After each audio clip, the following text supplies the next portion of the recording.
Guys మనకి రీసెంట్‌గా కర్నూల్‌లోని bus accident అయితే అయ్యింది కదా! అందులో 20 మంది పైన చనిపోయారు కదా! ఈ పైన కనిపిస్తున్న వెర్రి ఎదవే అంతమంది ప్రాణాలనైతే పొట్టన పెట్టుకున్నాడు. చూడండి గైస్ ఆడు ఎంత తాగేసి ఉన్నాడో. ఈ నా కొడుకు వల్ల ఆ రోజు అంతమంది సజీవ దహనం అయిపోయారు. నాకు తెలిసి ఈడు గ్యారంటీగా డ్రగ్స్ మత్తులో ఉన్నట్టున్నాడు. పోలీసులు వీడి ఫ్యామిలీని ఫుల్‌గా ఇన్వెస్టిగేట్ చేయాలని అయితే నేనైతే కోరుకుంటున్నాను. అండ్ ఇంకోటి చాలా మందికి వచ్చిన డౌట్ ఏంటంటే జనరల్‌గా మనం పడుకొని ఉన్నా సరే మనకి ఏదైనా చిన్నది చీమ కుట్టినా లేదా దోమ కుట్టినా వెంటనే తెలివైతే వచ్చేస్తుంది కదా!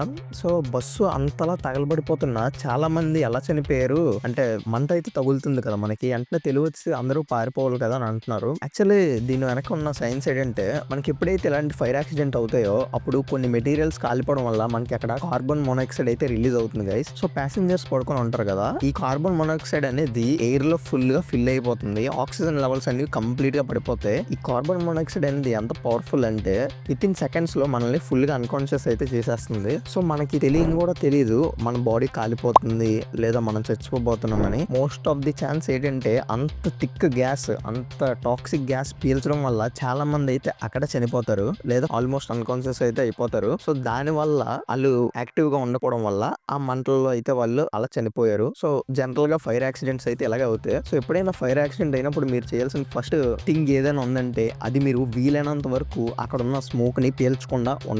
అండ్ ఇంకోటి అలా తాగేసి వెళ్ళి అంతమంది ప్రాణాలు పొట్టన పెట్టుకున్న ఆ పల్సర్ డ్రైవర్ లాంటి వ్యక్తులు మళ్ళీ ఇలాంటి ప్రాబ్లమ్స్ క్రియేట్ చేయకుండా ఉండడానికి మన గవర్నమెంట్ ఏం చేయాలో పక్క కామెంట్ చేయండి.